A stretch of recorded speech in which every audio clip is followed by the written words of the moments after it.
Vicente Cito Lema. Fundé junto con Eduardo Galeano y Juan Gelman y Federico Vogelius otra revista que se hizo muy importante en la cultura que se llamó Crisis. Vicente Cito Lema. Porque si García Márquez nos daba un cuento, ¿cuánto nos podía pedir? $10.000, $20.000 o $30.000.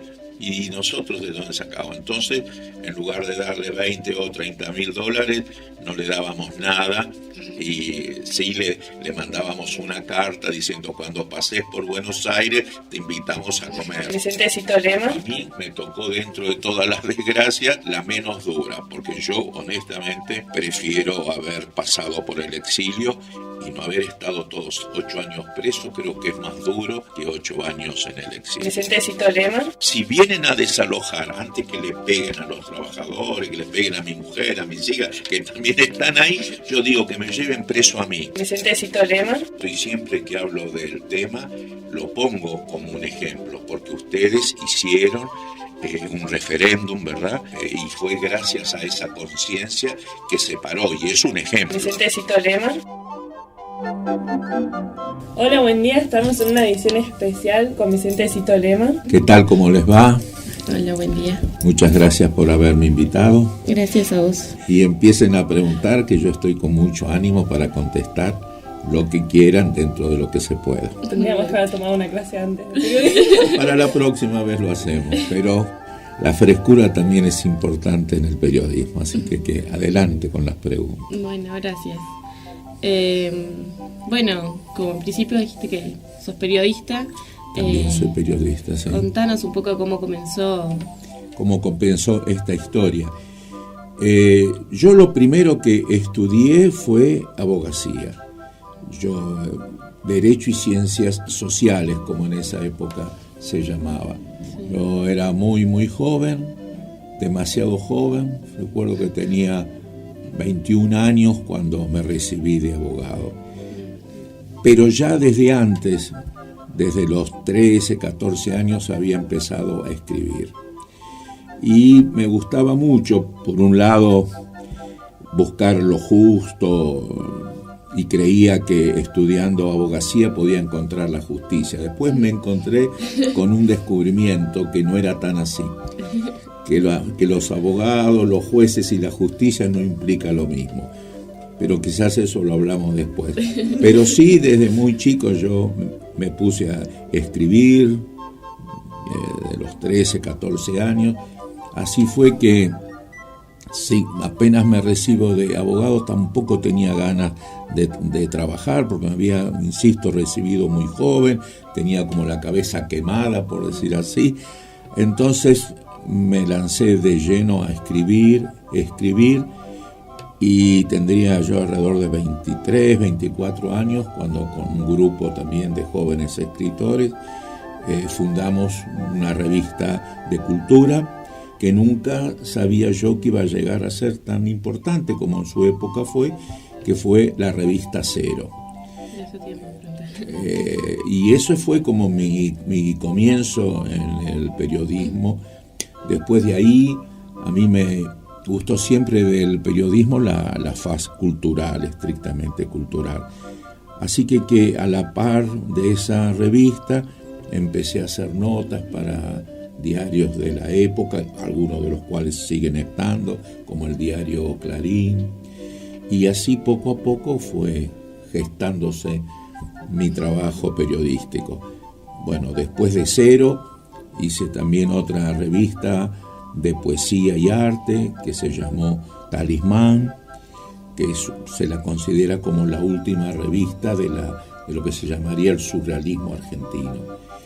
Y después de Talismán, ya bajo dictaduras militares, fundamos la revista Liberación, y te digo los nombres, te va quizás a sonar así, porque yo era el director, pero como era muy difícil la época, y para darme un sostén, bueno, gente muy hermosa que yo conocía, por ejemplo Julio Cortázar, Rodolfo Walsh y Agustín Tosco, que fue un gran trabajador sindical, uno de los mentores del Cordobazo. Bueno, ellos eran mi consejo de redacción.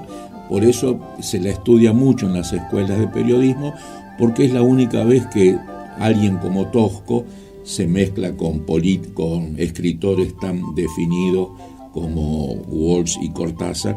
Y bueno, yo tuve el orgullo de ser el director. Después hicimos otra revista que se llamó Un Nuevo Hombre, también con muchos escritores y periodistas de la época. Esa fue una revista que ya está marcada por el dolor, porque su director, Jarito Walker, es uno de los periodistas desaparecidos. Y varios de los periodistas que trabajaban allí también fueron desaparecidos y algunos asesinados, como el doctor Silvio Frondizi, que era el rector de la Universidad Tecnológica de Buenos Aires, que fue secuestrado por la AAA y lo asesinaron cerca de Buenos Aires, en los bosques de Seiza. Ahí también estaba el padre Mujica, que también lo mataron, Rodolfo Ortega Peña, que también lo mataron. Así que no sigo nombrando a todos mis amigos de esa época, porque se van a poner tristes ustedes y triste yo. Pero también después fundé, junto con Eduardo Galeano y Juan Gelman y Federico Vogelius, otra revista que se hizo muy importante en la cultura, que se llamó Crisis, y que figura en todas las antologías de revistas de cultura de Latinoamérica. Muchos dicen que fue la revista más importante latinoamericana del siglo XX. Por lo menos en las carreras de comunicación lo suelen decir. Y bueno, esa revista la seguimos hasta el año 76, con la dictadura militar, la clausuran, y ahí entonces Galeano se va al exilio, Gelman se va al exilio, yo me voy al exilio, y otro de los compañeros que trabajaba con nosotros, un gran escritor y periodista, Haroldo Conti, lo secuestran, queda desaparecido, y bueno, ahí fue otro gran dolor. Y después me fui al exilio. Eso, contanos cómo fue el exilio. Y los griegos, que era una cultura muy desarrollada, casi imposible imaginarse todo lo que ha dejado para el patrimonio cultural, la cultura griega. Decían como que equivalente a la muerte era el exilio. Por ejemplo, Sócrates, que es uno de los grandes filósofos de la humanidad, le hacen un juicio. Todo esto lo va a contar luego otro gran filósofo que se llamó Platón, en un librito maravilloso que yo recomiendo siempre para los jóvenes, que se llama Apología de Sócrates. ¿Ah, sí? Sí. Bueno, fantástico que lo hayan leído. Entonces ya estamos bastante en el mismo campo. Y bueno, ustedes recordarán, ya que lo han leído, que ahí Sócrates tiene la posibilidad, ¿no?, de elegir el exilio. Y dice que no, porque lo ve como un castigo peor que la muerte. Bueno, yo cuando era muchacho leía mucho. Es una herencia, porque uno de mis abuelos tenía una pequeña, muy humilde librería en el barrio de Boedo, en Buenos Aires, y yo desde chiquito, porque él estaba muy enfermo, salía de la escuela primaria, me tomaba el tranvía y me iba a la librería de mi abuelo a ayudarlo.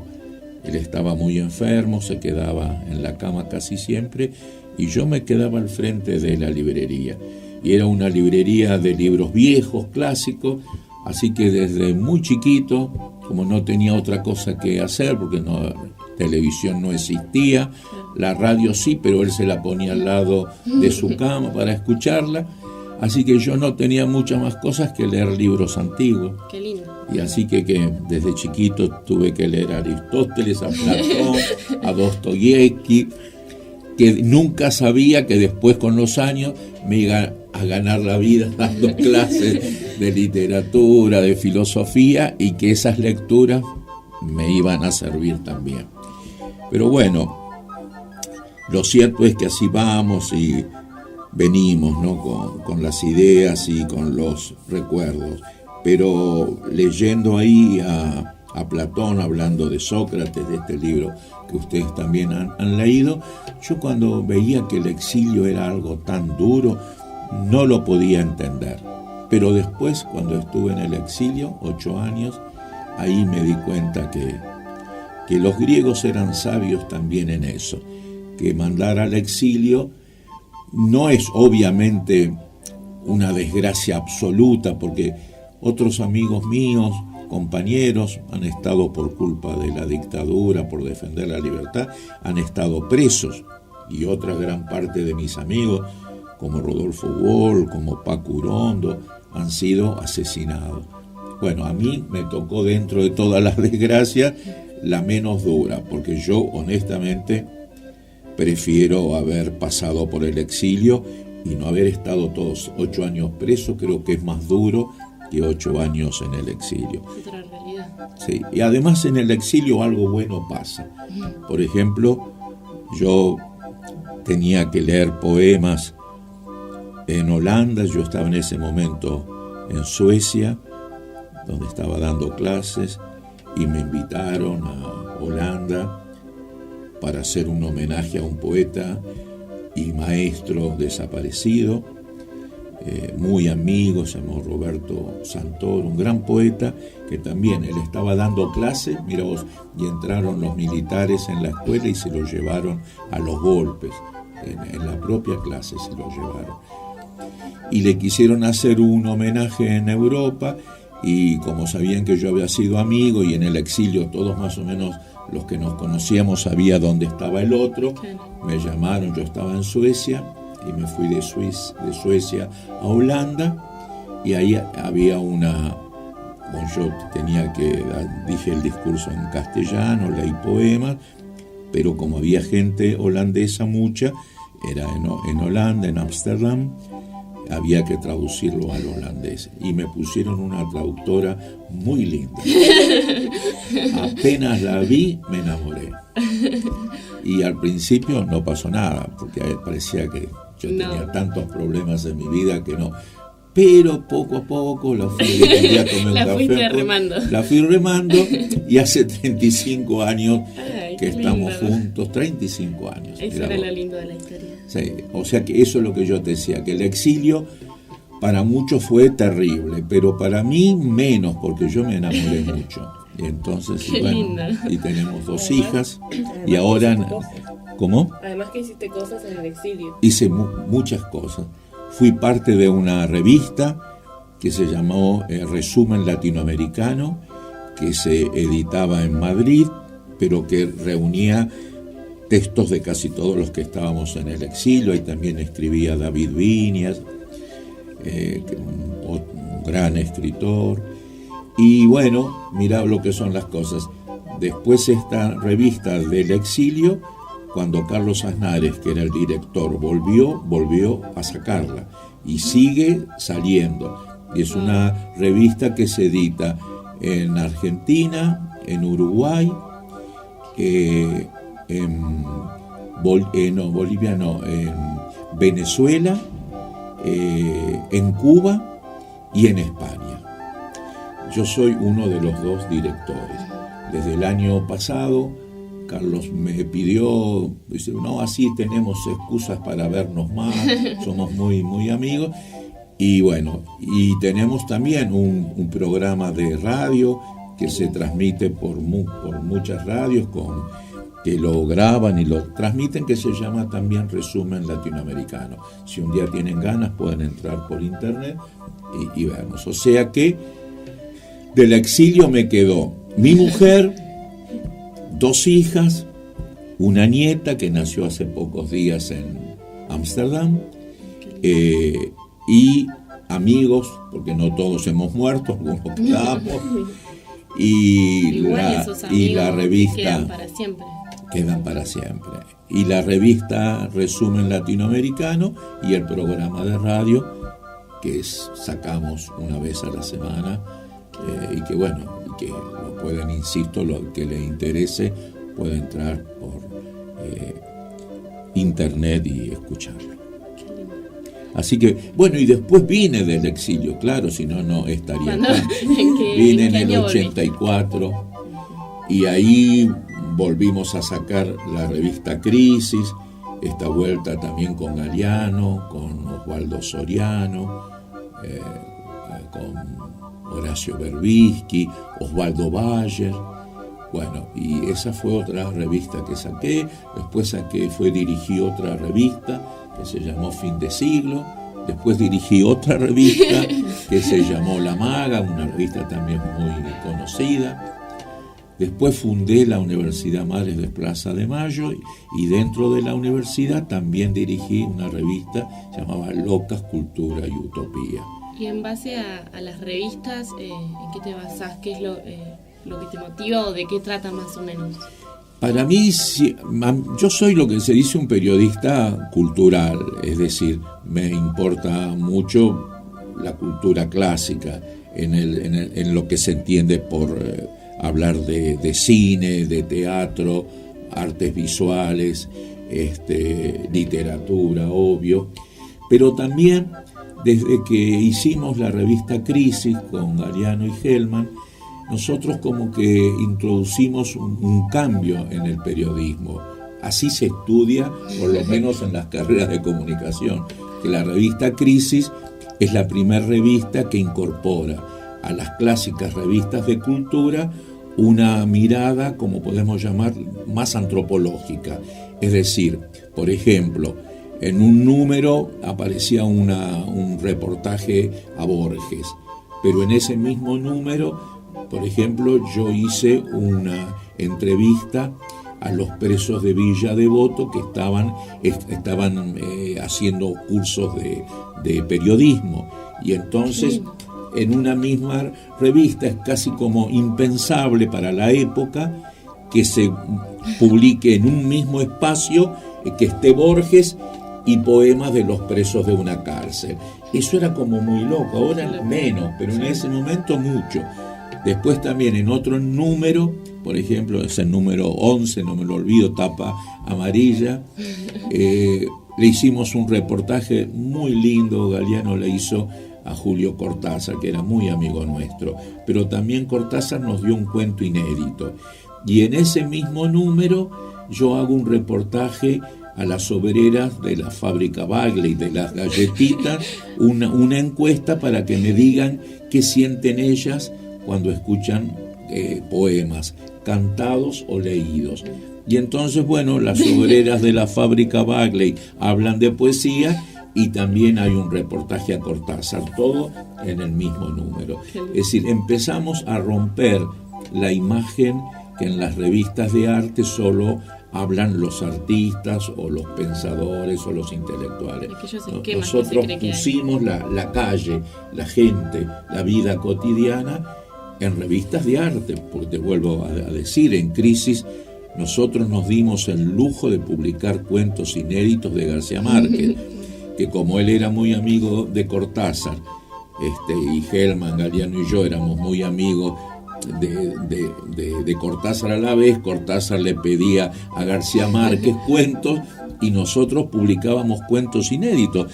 Tanto es así que una revista de cultura, si se los digo muchos no lo van a creer, pero hay pruebas, nosotros vendíamos algunos números, casi llegamos hasta 40.000 ejemplares, que es como una cosa imposible, porque las revistas de cultura en general pueden vender 2.000, 3.000, 5.000. Qué impresionante. 40.000 ejemplares vendíamos toda la población nosotros. De cada escala. Mira, por eso es como una revista única. Pero también, obvio, ¿no?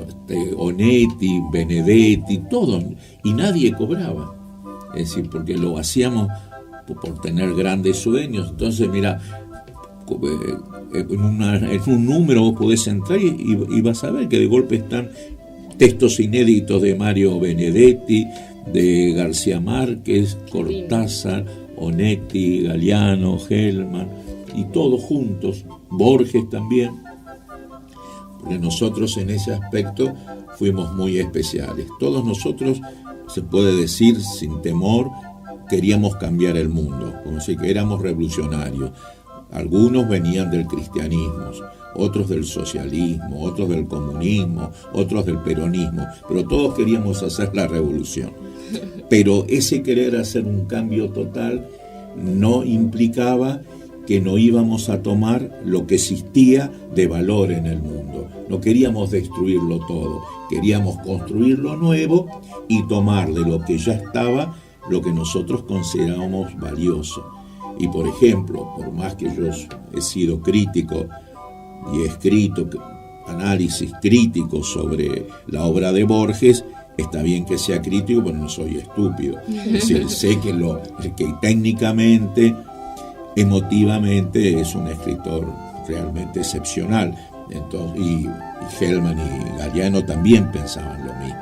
Entonces, por ejemplo, Bioy Casares, también otro escritor que podríamos decir no compartía nuestras ideas revolucionarias, pero sí igual veíamos la importancia, lo veíamos, y ellos tampoco eran tontos, porque aceptaban publicar y tampoco nos cobraban, porque Borges le cobraba a todo el mundo, y con nosotros no, y nos daba textos también, o sea que nosotros sacábamos textos inéditos de Borges, de García Márquez, de quien fuera, y a nadie le pagábamos, porque si no, no hubiéramos podido existir, porque si García Márquez nos daba un cuento, ¿cuánto nos podía pedir? $10,000, $20,000 o $30,000, y nosotros ¿de dónde sacábamos? Entonces, en lugar de darle $20,000 o $30,000, no le dábamos nada, y sí le mandábamos una carta diciendo: cuando pases por Buenos Aires te invitamos a comer.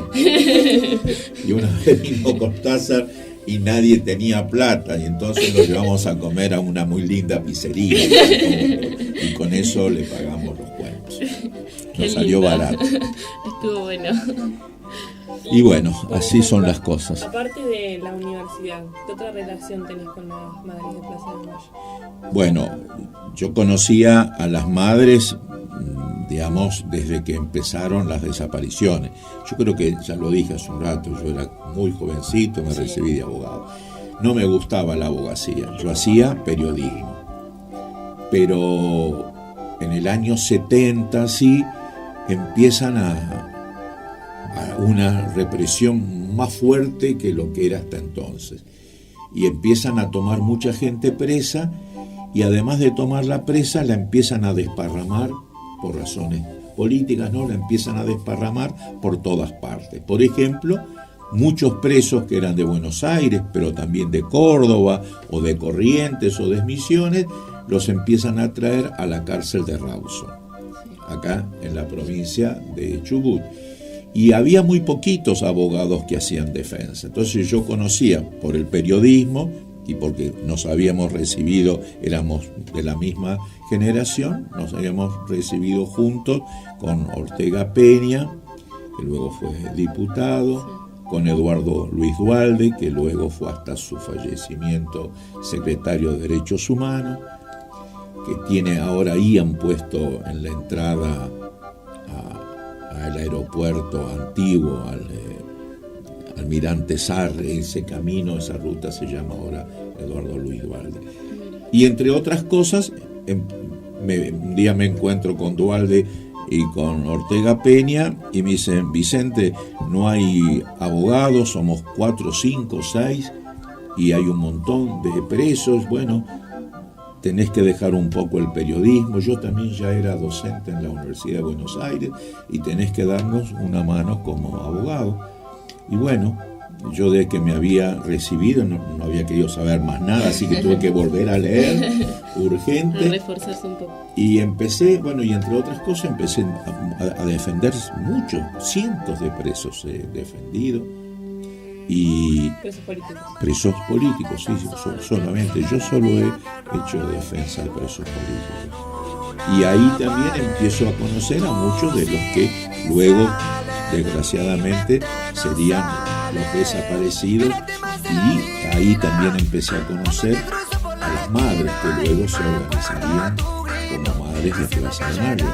Y ahí también empecé a viajar a la provincia de Chubut, en el año 71, creo, escribí un larguísimo poema, incluso, que es una rendición de cuentas, donde yo cuento mi primer viaje a la cárcel de Rawson.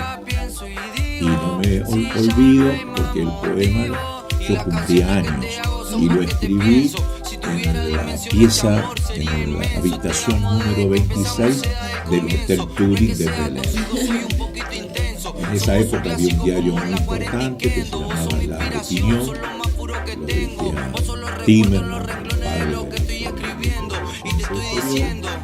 y Hellman y Berbisky dirigían la página cultural. Entonces, era un poema que hablaba de los presos y todo eso lo publicaron, un gran escándalo, porque era uno de los primeros poemas duros contra una dictadura. Bueno, ahí empecé a conocer, obvio, la provincia, por eso también estoy acá, y aunque no lo sepan, o si lo saben, les cuento, yo estoy muy orgulloso, porque este año, y ligado a todas estas cosas mías de defender los derechos humanos, de haber venido tantos años a esta provincia, la Universidad de la Patagonia me nombró doctor honoris causa.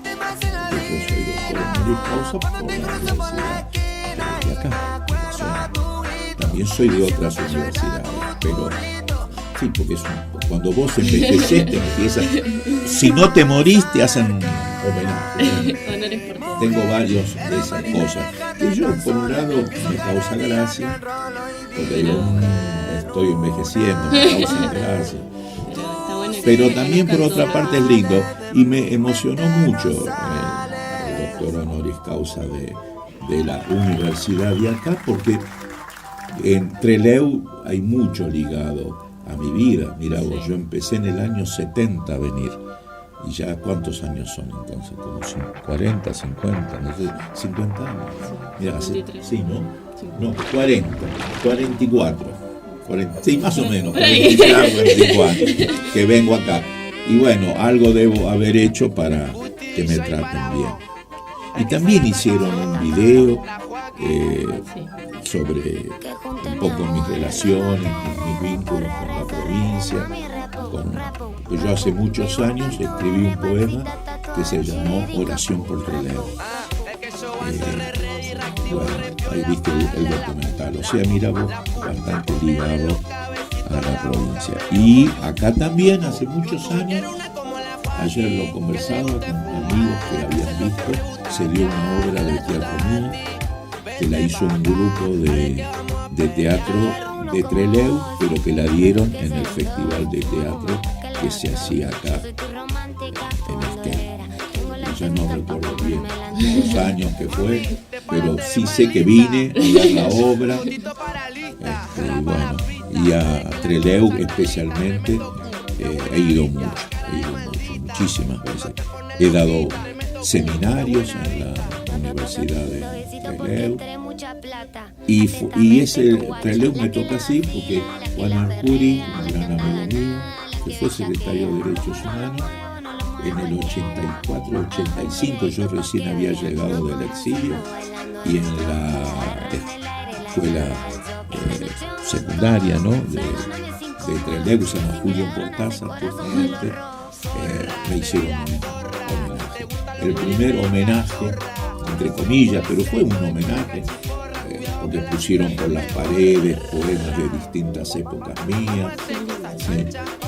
Lo organizaron en la escuela Julio Cortázar, y yo conté ahí la vez que vine a Trelew con Julio Cortázar, hace muchos años. Y qué loco haberte ido en el exilio y que vuelvas y tengas todo ese homenaje, todo en la secundaria, que tenga el nombre. Sí, Cortázar. es muy hermoso. Y mi hija menor, Camila,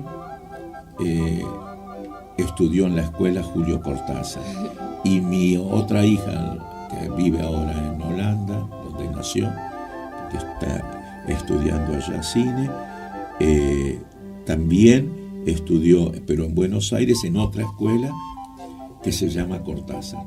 Y un día le estaban haciendo un homenaje a Cortázar en la escuela. Y viene a casa, ella estaba en el secundario, en el primario, es decir, Camila, que la hizo el secundario en la escuela Julio Cortázar, pero hay una primaria también, se llama Cortázar, donde la hizo mi otra hija, y ella estaba en la primaria, creo que en 4º grado o 5º, y viene diciendo: papá, van a hacer un homenaje a un señor Cortázar, tendremos algo nosotros porque piden que escribamos algo de él, bueno, que llevemos material, dice la maestra. Y entonces Regí, mi mujer, que es holandesa, ya les conté, dice: espera un poquito, porque yo no guardo cosas. Y cuando nació Aimé, Cortázar le mandó una cartita, porque nosotros éramos muy amigos, ¿no? Y entonces le manda la carta y le dice: querida Aimé, algún día me vas a leer, todo eso, tal. Y llevó la carta. Qué loco. Y la maestra nos mandó a llamar, porque no podía creer, dice: pero ¿qué es esto? Y bueno, así que le contamos que nosotros éramos amigos con Cortázar. Después, claro, cuando yo llegué, más o menos me ubicó y ahí hasta me pidió disculpas, porque pensaba que en la familia había un loco que había inventado una carta que le deseaba a la hija. Claro, decía: cuando seas grande vas a leer mis libros, todo así. Muy simpático, muy bien. Qué loco. Hemos hablado mucho. Pero ya son periodistas, porque poco a poco ya me van preguntando, van avanzando. Y volviendo a que vos estuviste en las cárceles de Rawson, ¿cómo fue tu experiencia en las cárceles? Sí, personal, lo que vos sentías, te pasaba en ese momento. Bueno, era una situación compleja. Por un lado, es difícil decirlo. Cuando uno es muy joven, y en aquellos años nosotros éramos, no te puedo decir locos, pero como que desafiábamos mucho el peligro. A casi todos nosotros, por ejemplo, nos han tirado tiros. Yo tengo 2 tiros en la pierna, mira vos, de un atentado que me hicieron. Bombas, me volaron la casa, así, o sea, a todos nos han pasado cosas. Pero nosotros, en lugar de asustarnos, parecía como que, no sé, éramos como inconscientes. Si yo pienso ahora la cantidad de historias que he pasado, que me corriera la policía, que nos pusieran, una vez pusieron una bomba en mi casa, 3 kilos de trotil, no quedó nada. Y estoy vivo con porque me había ido al cine. Como ahora estaría tocando la lira en el cielo.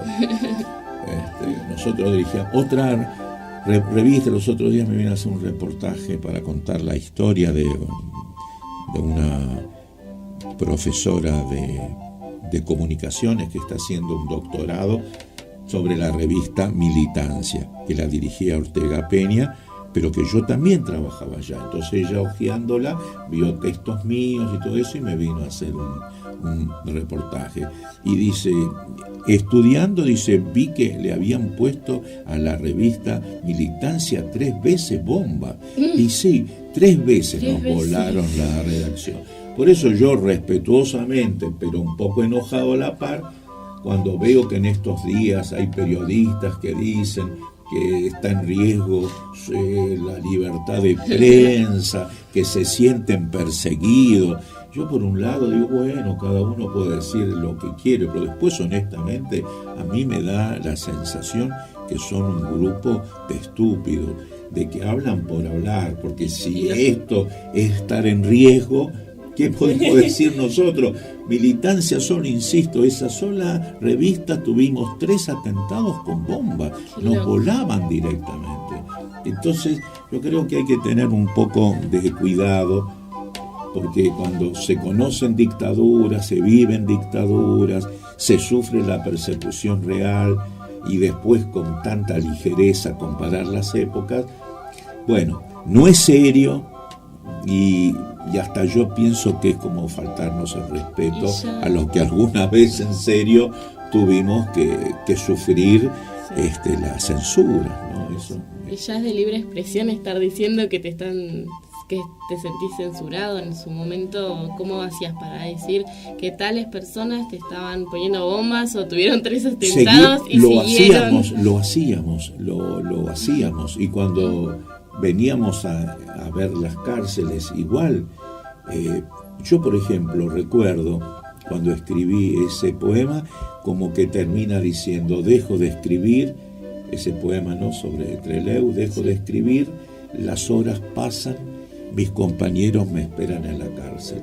Pues yo tampoco sabía, cuando iba a la cárcel, que iba solo, y yo vivía en Buenos Aires, me venía solo hasta acá, y me iba a la cárcel, y nunca sabía si de acá llegaba vivo, libre, porque era así. Después de a poco se fue organizando la gente más linda de Trelew, y entonces una vez, por ejemplo, se formó el comité de apoyo a los presos, y entonces yo recuerdo que cuando venía, la primera vez me vinieron a hablar, se presentaron y me dijeron: Vicente, estás muy expuesto, cuando vos vayas a la cárcel nosotros queremos saber, si podemos te acompañamos. Hasta ellos no podían entrar, porque yo sí, porque era abogado, pero ellos no, pero se quedaban afuera, me esperaban. O sea, también está el pueblo de Trelew, que yo no sé si se recordará bien, pero con nosotros fue muy generoso. Y había algunos abogados también de acá, por ejemplo, Abel Amaya, que es un abogado del Partido Radical, que lo asesinaron. Después también el doctor Hipólito Solari Irigoyen, que fue senador, creo que también, que él sufrió también atentados con bombas. Bueno, era otro de los que se nos acercaba y que nos, más o menos también, como veníamos de Buenos Aires, entre nosotros poco a poco se fue organizando para cuidarnos un poco. Pero las reglas del juego eran esas. Si vos te animás a enfrentar a una dictadura militar, tenés que saber que podés terminar preso, muerto, exiliado o desaparecido. Así son las reglas del juego con las dictaduras militares. Y uno tiene, en la medida de lo posible, cada uno responde por sus actos, la obligación, pienso yo, de enfrentar a las dictaduras. Y bueno, mi generación lo hizo, y yo pienso que también hice muy bien en haberla enfrentado. De lo único que tengo pena es de mis amigos muertos, pero después yo estoy orgulloso de haberlo hecho, y si fuera joven y hubiera otra dictadura, haría lo mismo. A las dictaduras no hay que temerlas, hay que enfrentarlas, porque si no, vivir bajo dictaduras es algo horrendo para los que viven en ellas, pero también por las secuelas que dejan para las otras generaciones. Por eso cuando yo escucho a algunos estúpidos que ahora dicen no hay libertad de prensa, pero si cualquiera de nosotros podés decir lo que querés en donde querés, y no corres riesgo ni de ir preso, ni de que te maten, ni que te pongan bombas. Por eso, bueno, a veces me indigno cuando hay algunos periodistas que con tanta, y vuelvo a decir, estupidez o ligereza o ignorancia, no dicen bien las cosas, o un poco de todo. Y más en la actualidad, por ejemplo, ¿cómo ves los derechos humanos? Es complejo la pregunta. Te cuento para que quede claro. Yo sigo siendo un militante de derechos humanos.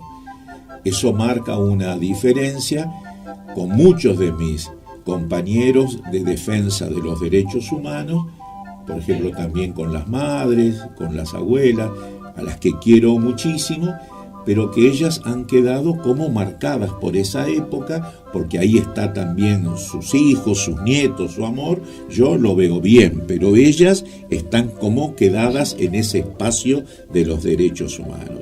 Sí.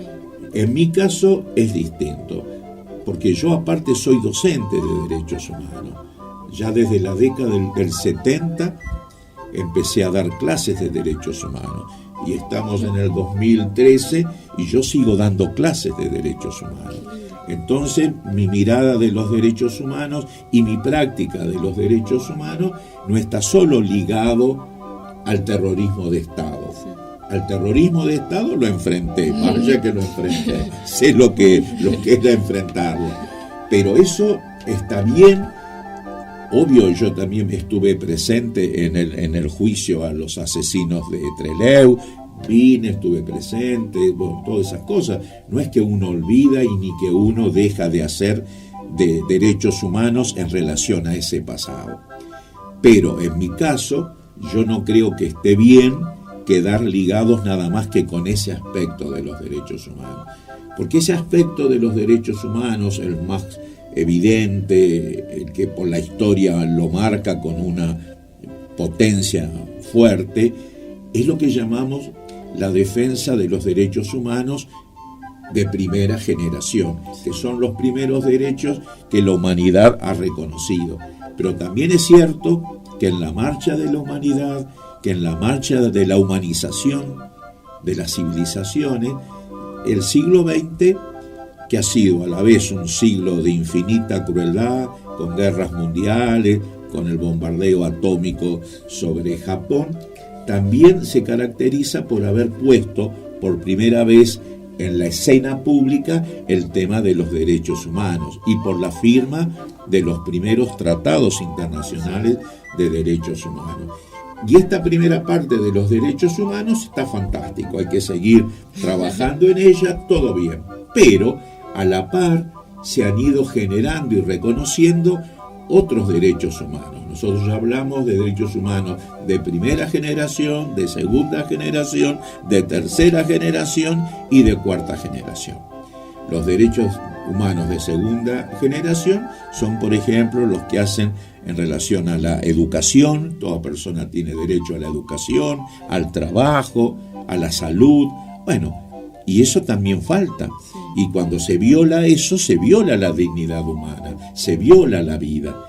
Entonces hay que defenderlo y es más complicado ya. Y están, por ejemplo, los derechos humanos de tercera generación, los ecológicos. Y yo sigo también comprometido en esa defensa. Por ejemplo, si entras por internet, vas a ver que cuando me dieron en la Universidad de Córdoba también un doctorado honoris causa, dice, por los aportes a la cultura y a los derechos humanos, salgo de ahí de la universidad, me estaban esperando unos chicos muy jóvenes que estaban organizando la campaña contra Monsanto. Y me piden, Vicente, que van a venir los diarios a sacarte fotos, ¿por qué vos no te pones un cartel acá en el pecho? Entonces decía, fuera Monsanto de la Argentina o de Córdoba, no recuerdo cómo se llama, una de las dos. Y en todas las fotos que me vas a ver, cuando ligado a que me dan este doctorado, yo aparezco como un preso con el cartel así, fuera Monsanto. Bueno, vengo ahora de hablar en Allen. Allen es una localidad, una ciudad pequeña que está en la provincia de Río Negro. Ahí se formó la Asamblea por el Agua de la Patagonia, porque es difícil también ahí. Están entrando, haciendo exploraciones de fractura, fracking, lo dice, yo prefiero decir fractura, y están comprando las chacras, las están destruyendo todo, pero hay gente que no quiere vender las chacras y las amenazan de muerte. Ese es el tema. E incluso golpearon fuertemente a una mujer con sus hijos que se negó a vender la chacra y está muy asustada. Entonces sabían que yo andaba por la Patagonia, me ubicaron, aunque yo no uso teléfono portátil porque si no mi vida sería un infierno, pero siempre saben más o menos por dónde anda. Y si no me equivoco, pues se me mezcla todo con tantos viajes. Ahora estoy el día lunes o martes. Lunes, muy bien. El viernes estuve en Allen, Río Negro, dando una conferencia de prensa en apoyo a esta mujer y pidiendo también para que no se siga destruyendo al Río Negro, porque el Río Negro es un río bellísimo y que cada vez está menos bello y cada vez está más sucio, y de eso no hacen nada, los gobiernos no se ocupan. Y bueno, yo voy y digo lo que tengo que decir. Yo estoy luchando mucho ahora por el tema de los derechos humanos, en relación al medio ambiente, en relación a la pobreza.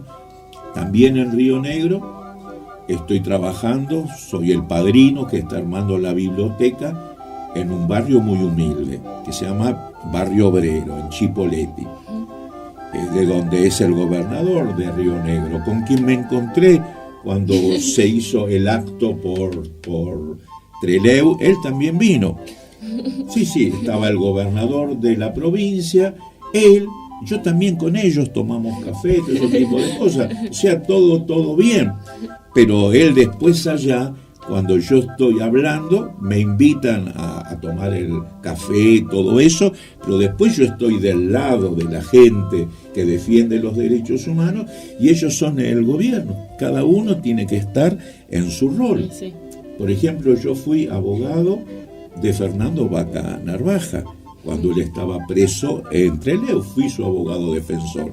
Ahora él es ministro en Río Negro, pero bueno, las vueltas de la vida. Somos amigos, yo soy amigo de la familia, era amigo de sus padres, fui abogado también defensor de su mujer, todo fantástico, pero él será ministro y yo soy defensor de derechos humanos y por lo tanto, cuando ahora el Tribunal Superior de Río Negro decidió el desalojo de las 500 familias humildísimas que están ahí en Chipoleti en unas tierras fiscales. Y el Tribunal Superior decidió el desalojo. Y antes de que lo vayan a desalojar, yo voy a estar ahí y hoy me llevarán preso con la gente o me romperán la cabeza. ¿Y qué vas a hacer? Y son las relaciones. Yo sigo defendiendo los derechos humanos y muchos de mis amigos que fueron víctimas de los derechos humanos y ahora incluso el que no es ministro, porque es así, o son diputados, son jueces, yo no soy ni ministro, ni juez, ni diputado, por más que me lo ofrezca, nunca voy a aceptar. Yo soy, como era antes, un escritor, un poeta, un defensor de los derechos humanos. No reniego de mis amigos, los veo, los saludo, pero yo sigo en lo mío. Y bueno, cada uno que se haga dueño de su destino. Qué orgullo. Y qué lindo. Pero bueno. Claro, de que el último libro que estabas escribiendo, bueno, Filosofía de la Pobreza. Y ahí está, no lo terminé todavía. Y eso hace que para el año próximo haya decidido tomarme un año sabático. Es decir, ¿qué quiere decir eso? Bueno, ustedes lo saben, si no lo aclaro. Es trabajar poco. Es decir, trabajar poco en lo que podemos decir son los trabajos habituales, porque escribir es también un trabajo.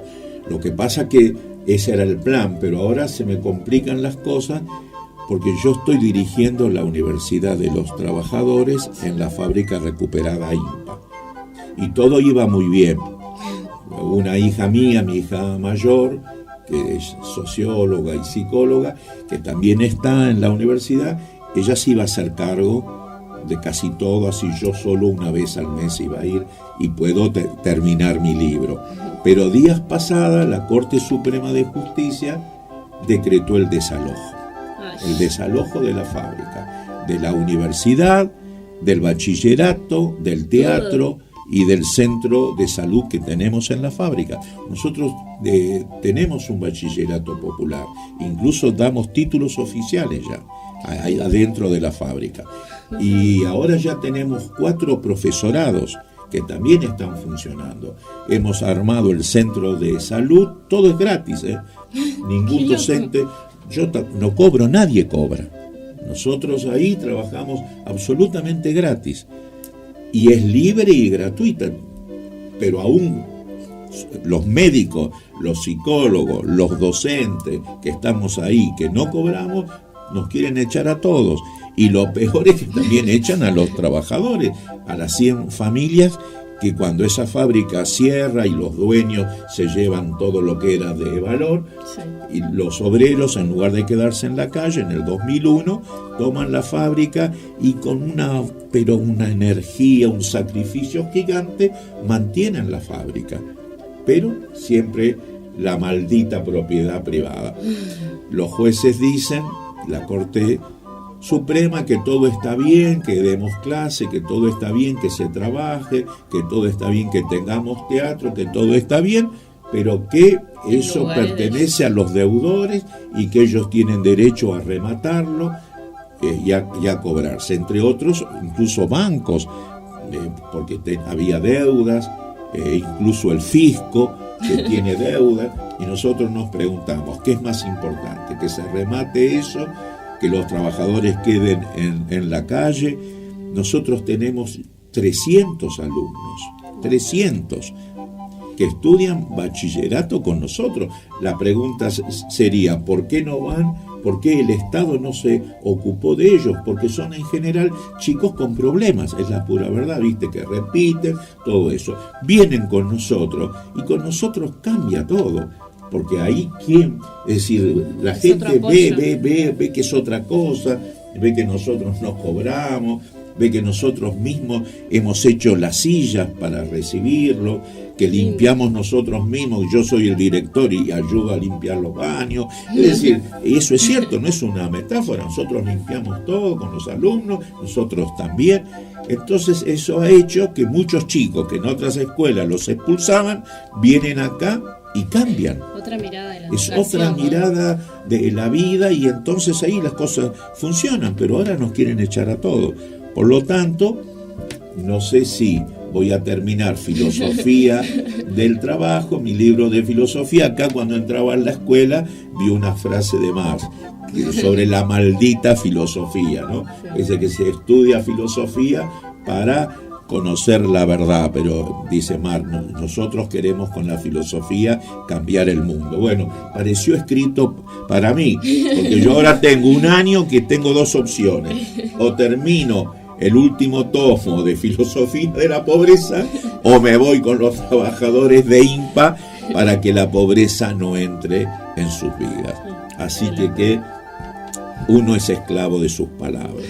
Así que veré cómo puedo congeniar, porque necesito realmente, es un libro muy complejo, el libro más complejo que escribí en mi vida, porque no es fácil reflexionar sobre la pobreza, un tema muy, muy arduo. Y entonces no sé qué voy a hacer, porque son como 800 páginas, las tengo que corregir, así que veré cómo hago. Que terminas primero. Claro, sí. No, porque también puede ser, lo pensaba, si vienen a desalojar antes que le peguen a los trabajadores, que le peguen a mi mujer, a mis hijas, que también están ahí, yo digo que me lleven preso a mí. ¿Por qué? Porque si me llevan preso, yo ya pasé los 70 años, tengo derecho a prisión domiciliaria. Entonces yo quiero negociar así, que me lleven preso a mí, que me den prisión, porque le va a dar vergüenza. El juez Zaffaroni de la Corte, que votó en contra, somos amigos de cuando éramos muchachos. Digo, oye, ¿qué haces ahora, Zaffaroni? Algo van a tener que hacer. Pero tengo otro plan. Creo que este mes de noviembre me nombran ciudadano ilustre de la ciudad de Buenos Aires, es cierto. Entonces tengo que ir a dar un discurso en la legislatura. Y entonces voy a decir, bueno, el ciudadano ilustre que ustedes nombran no tiene dónde estar, porque yo estoy en la fábrica INPA, en la Universidad de los Trabajadores, y ustedes me quieren echar con el resto. Entonces, ¿qué hago con este título de ciudadano ilustre? Ya tengo el discurso. Todo planeado, todo tengo todo planeado. Y bueno, queríamos agradecerle mucho por venir. Yo la pasé bárbaro. Tengo una última pregunta. Muy bien. ¿Ves? Ella ya me echaba y vos todavía la venía pensando en esto de la codicia por la plata que tienen por rematar lo del INPA. Lo relacionaba con el tema de la lucha que es en Esquel por el tema de Nueva Mina, la mega minería que se quiere hacer, que ya son 10 años. Es histórico, conocí bien por los diarios, por supuesto, y siempre que hablo del tema lo pongo como un ejemplo, porque ustedes hicieron un referéndum, ¿verdad? Sí. Y fue gracias a esa conciencia que se paró, y es un ejemplo. También en Río Negro, a partir del ejemplo de ustedes, se paró la minería a cielo abierto. Desgraciadamente, hace 6 meses volvió ya el gobierno a dar autorización para las minas a cielo abierto. Espero que no pase lo mismo acá en la provincia. Son 10 años de lucha y se van a seguir haciendo, así que... Bueno, es un ejemplo que nos da fuerza a todos para seguir peleando. Así que los felicito y hacerse cargo, porque defender esas cosas cansa y no es tan simple. Así que ustedes que son bien jóvenes, a cargar con la espalda esos problemas, así me dejan a mí, entre otras cosas, terminar de escribir y cada uno que luche en su tiempo. Bueno, muchísimas gracias. No, gracias a ustedes haber dos. compartido la charla. Para mí también, lo que empezaba como difícil, que nos trabábamos, sí, nos terminamos riendo los tres. Bueno, muchísimas gracias. No, gracias a ustedes.